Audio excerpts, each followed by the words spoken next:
everybody. Can we make some noise over here? Can we make some noise over here? Make some noise in the back? You're welcome, Grand Rapids. John Cena, my best friend. Hi, everybody. Good evening, Grand Rapids. I'm your anchor, Brandon. And after I won the Halloween costume contest last week, your other anchor, Sean, told me I could basically take over the show and do whatever I want. Thank you. Because, and I quote, I will never achieve anything as comedically perfect as your portrayal of the Lorax. Thank you, Sean, wherever you are. You're definitely right. And then Kristen from the Comedy Project won a different costume contest as Sean. So I guess he just decided to isolate himself and ponder with his lack of identity. Anyways, I hope you feel better soon, Sean. I suppose this means Comedy Outlet Mondays is mine now? And I have collected the world, national, and local news you may have missed. You're welcome, Grand Rapids. This is NewsFlash. Our top story tonight. Listen, Halloween is objectively the most fun holiday, and yet for decades there have been worrywarts and spoil sports warning us about razor blades in apples, poison candy, or straight up lies about people giving away their precious weed gummies to your kids. Well, apparently that diligence has finally paid off after reports that a family in a suburban Detroit neighborhood discovered a sewing needle in their child's candy. Do we have a picture? We do. Oh, we do. Police have advised parents to check all your kids' candy before letting them eat it. And also, maybe find your kid a hobby that meets with other kids outdoors. Otherwise, they might turn into weirdos that stay home, sew, and lose track of their needles in bowls of candy.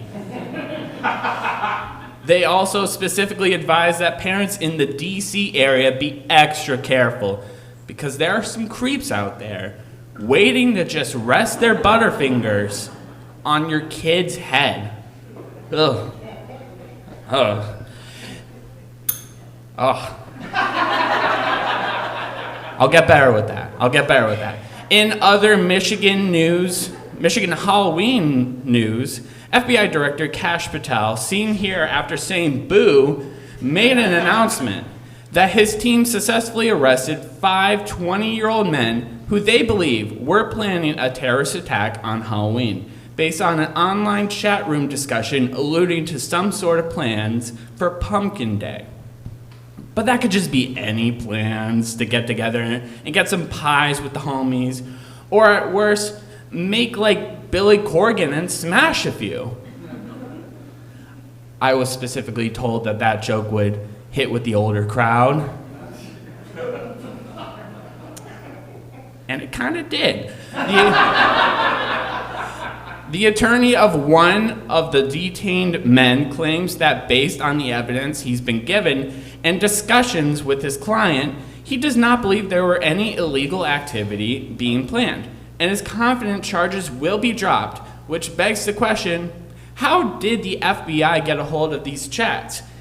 If one of the boys submitted a tip to the FBI as a Halloween prank, that would be a pretty good trick, honestly. After I posted bail, I would have admit, my buddy got me pretty good. In other Michigan news, it was announced that country star Morgan Wallen will be performing in Ann Arbor next year. They announced this by having the said singer drunkenly throw a chair off the top of the big house. Doing what he does best. Oh no, it's getting worse. In other news, for a certain type of white dude in Michigan who will be emotionally invested in this, the show Ridiculousness has been canceled by MTV after running for 46 seasons in 14 years, which is a shame. It was just starting to get good. Oh, I'll find a strategy. In other entertainment news, Jesse Eisenberg is donating one of his kidneys to a stranger. Or in other news, Now you kidney, now you don't. Oh, that was good. That was good. All right. And in NewsFlash news, Hugo, the baby pygmy hippo, has made his public debut at John Ball Zoo. The baby is showing healthy eating habits, he's very active, and get this, he's already killed his first Sitatunga. Yeah! This is a very anti-Sitatunga crowd, I've noticed. There we go. All right, I'm getting the hang of this now. Meanwhile, the Saginaw Children's Zoo has announced that their beloved bald eagle, Marahauti, I butchered that name, has passed away after 27 years. And in similarly tragic news, the beloved Saginaw restaurant, I Heart Mac and Cheese, closed its doors. Man, that must have been a heck of a way to go out. That's a good last meal right there. All right, I don't need Sean for this. And in other animal news, officials are searching for 3 rhesus monkeys who are on the loose after surviving a crash where the truck transporting them overturned on a Mississippi highway. Oh no, that's the truck that... Never mind. Now, there's very little information about where those monkeys were going and for what purpose, but all that matters is that there were no humans aboard that truck, okay? Brandon, what the hell? You got out of the truck. Yeah, you bound and gagged me and threw me in a truck with a bunch of monkeys last week after you won the contest and were drunk with power. It was a lot of power. That Lorax costume really changed me. Luckily, I was able to communicate with the monkeys and get them to set me free. And then we conspired together to make that truck driver crash that truck. And I've been running through the hills from Mississippi all the way here back to Michigan to do one thing. And what's that? Can I please co-anchor NewsFlash? All right, fine. Come here. Hey. Come here. We're friends now. We like each other. Yeah. All right, so buckle up, everybody. Tomorrow's election day. No, yes, it might not seem like this is one of the sexy, cool years to go out and vote, but it could be the last time we get to vote. So, just get out there and make sure those council seats get filled with people you don't know but seem nice. But you gotta pass these millages. Don't understand them, don't know what they'll do, but they sound like a good idea. But that's just, we gotta do what we can to control the things in our backyard that we can control. Sure, it really seems like the other stuff that's more impactful, like SNAP benefits and healthcare, is sort of outside of that range, but hey, look, if this big whiny baby's gonna knock down the East Wing for his presidential ballroom, we gotta make the impact we can, if we really wanted to, do things on a higher level, we'd all move to a swing state. What's that? Michigan is a swing. Okay, yeah. But we've gotta, maybe just be careful. The purple district surrounded by a red. What's that? Oh yeah, that's right. Still went that way, huh? Yeah, just keep voting, you guys. Keep on voting, and it'll eventually do something. Because we can, for now. Also, everyone takes these backsies, so, that's great. Guess we gotta take away Trump's little gold star that is like a courtesy prize for the Nobel Prize he's not also winning. Look, aren't you glad I'm back, you guys? Such a fun news story. Look, guys, I can get political too. Right, here. see? Air traffic control shortages have caused widespread flight delays due to the government shutdown, which has been a problem for every major airline. Except for Spirit Airlines, because they weren't really listening to the air traffic control anyways. They were flying purely off of vibes. Yeah, that's right. Yeah. The Simpsons are going to Fortnite. Get it? Like he says on the show sometimes. Fans of the iconic animated TV show and immersive gaming alike can get a special update starting today that costs only 1,000 V-Bucks, which is like, I guess, $8.99 USD, but it sounds impressive when you say it's 1,000 something. And it gives you access to a Springfield-themed map in the game, and you can play as Homer, Marge, or Ned Flanders for some reason.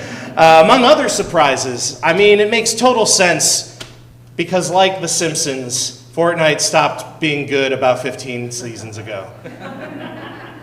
And now they're obviously targeting their core audience, elder millennials and Gen X's who dominate bar trivia and still wear graphic tees to weddings. That joke was written by one of our writers who is at this moment currently viciously playing Fortnite to earn that Homer skin. But, you know, on one hand, I do admit the irony of forcing the religious Ned Flanders having to interact with a bunch of kids making Deadpool twerk or whatever while calling him a skibbity toilet. I guess I just consider this sort of a missed opportunity. You know, a lot of fans of this show, they really wanted to get to see Sideshow Bob finally kill Bart or make Radioactive Man do the Dougie or something. I don't know. Yeah, this does suck. I know. Yeah, we got it. Maybe the Rhesus Monkeys can fix this. Yeah, maybe. In Bay City news, a conflict between two 60-year-old roommates escalated, resulting in both men suffering injuries from a hatchet. Said the one man who started the altercation, "I just wanted to ask him something."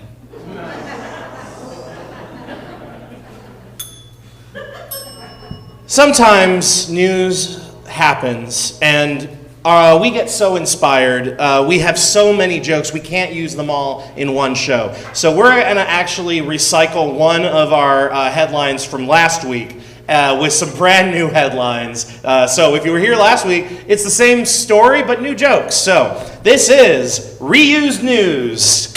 Okay, so a boy swallowed 100 magnets that were bought off of Temu, which led to a hospital trip. Said representatives from Temu, "Well, damn, we didn't think they'd work either." A boy swallowed 100 magnets bought off of Temu, but if he had done it in under 15 minutes, he would have gotten a free lifetime supply of iPhone cases. Yeah. Because lifetime supply doesn't mean much when you've swallowed 100 magnets.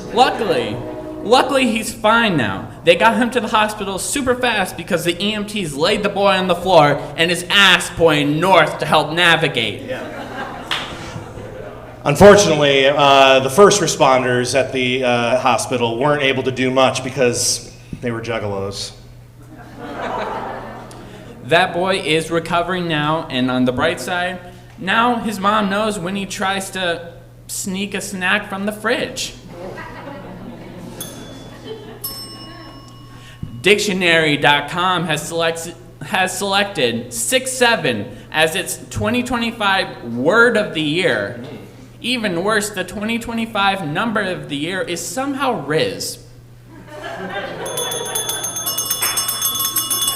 Yeah! Give it up, yeah! Yeah! That's it! Income news. We ended on a 6'7" joke for you, finally. We end on the big one. Are you happy now? Yeah. You came here for just the 6'7" joke.